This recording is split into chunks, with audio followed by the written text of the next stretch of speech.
Welcome to my channel. आज की video में हम डिस्कस करेंगे कि क्या वृंदावन धाम वाले बाबा प्रेमानंद जी महाराज ढोंगी हैं या नहीं। पिछले कुछ समय से आप देख ही रहे होंगे न्यूज चैनल्स और सोशल मीडिया पे साधु संत लोगों को एक्सपोज करने की होड़ सी मच गई है। प्रॉब्लम ये हो गई है कि साधु संतों की इतनी ज्यादा नेगेटिव इमेज बना दी गई है कि अब एक एवरेज पर्सन हर एक साधु संत को उसी नेगेटिव लेंस से देखने लगता है। जैसे ही किसी को भगवा पहने, बड़ी दाढ़ी वाला और तिलक वाला इंसान दिख जाता है तो वो उसे ढोंगी कहना शुरू कर देता है।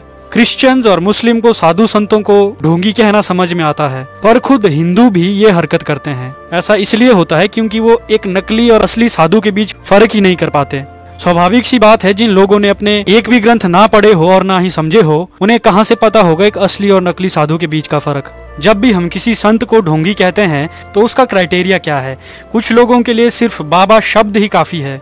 जैसा कि मैंने कहा, संतों को इतना नेगेटिव दिखाया जाता है कि कुछ लोगों के लिए किसी का बाबा होना ही ये सिद्ध कर देता है कि वो ढोंगी है। और दूसरा क्राइटेरिया है लॉजिक।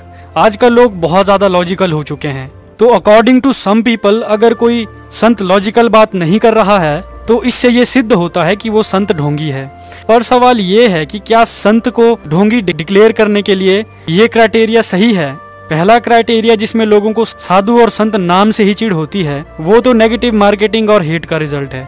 और संतों से चिढ़ने वाले लोग पहले भी थे, आज भी हैं और आगे और ज्यादा होंगे। तो इस चीज के बारे में कोई कुछ नहीं कर सकता। और बात रही किसी साधु संत के लॉजिकल होने की, तो ये क्राइटेरिया कुछ हद तक सही है। कोई भी इंसान जो खुद को संत कहता है उसे लॉजिकल तो होना ही चाहिए, पर ये चीज भी पूरी तरह सही नहीं है, क्योंकि कुछ फिनोमेना ऐसे होते हैं जिनको लॉजिकली और ऑब्जेक्टिवली प्रूव करना और समझना पॉसिबल नहीं होता। अध्यात्म का मतलब है खुद को जानना, अपने अंदर के विचारों को समझना, एक तरह से सेल्फ इंट्रोस्पेक्शन। और इन चीजों को कभी भी पूरी तरह लॉजिकली नहीं समझा जा सकता और ना ही समझाया जा सकता है। उदाहरण के लिए प्रेमानंद जी महाराज केवल भक्ति की बात करते हैं। वो कहते हैं कि केवल परमात्मा का ध्यान करो, उनका नाम लो, उनकी भक्ति करो, चाहे तुम राधा राधा कहो, चाहे राम राम कहो, चाहे हरे कृष्णा कहो। उनकी फिलॉसफी यही है कि तुम बस तन मन धन से भक्ति करो। अब इस बात में क्या लॉजिक है? ऐसा नहीं है कि इस बात में लॉजिक नहीं है, इसके पीछे बहुत गहरा लॉजिक है, पर हमारी समझ से बाहर है, क्योंकि हमारे लॉजिक भी हमारे लिमिटेड नॉलेज और लिमिटेड एक्सपीरियंस से ही बनते हैं। अब बहुत से लोग कहेंगे कि ऐसे तो कोई भी ढोंगी कुछ भी बोल देगा और कहेगा कि ये बात तुम्हारी समझ से बाहर है।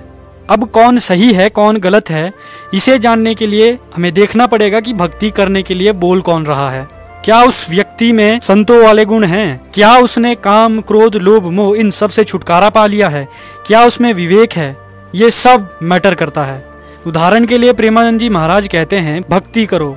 उन्होंने भक्ति के रस को अनुभव किया है, इसीलिए तो वो इतने विश्वास के साथ कहते हैं कि भगवान का नाम जपो। अब यहाँ पे एक प्रश्न ये आता है कि अनुभव तो सब्जेक्टिव होते हैं, जरूरी तो नहीं जो अनुभव महाराज जी को हुआ वो हमें भी होगा।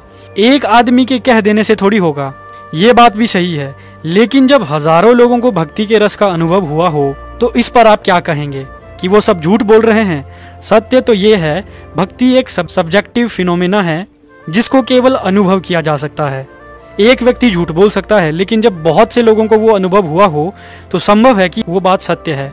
मेरी निजी राय ये है कि प्रेमानंद जी महाराज लोगों को बिल्कुल सही रास्ते पे लगा रहे हैं, क्योंकि जब मैंने खुद भक्ति करने का असर अपने ऊपर देखा तो मैंने पाया मेरे अंदर बुरे विचार, वासना, गुस्सा आना ये सब कम हो गए और दूसरों के प्रति दया भाव बढ़ गया। मुझे नहीं पता कि ये प्लेसिबो इफेक्ट है या कुछ और, पर मेरे लिए राम नाम के जप ने एक संजीवनी की तरह काम किया। और जरूरी नहीं कि सबको यही एक्सपीरियंस हो, क्योंकि नाम जपने के साथ साथ भाव का होना भी जरूरी है।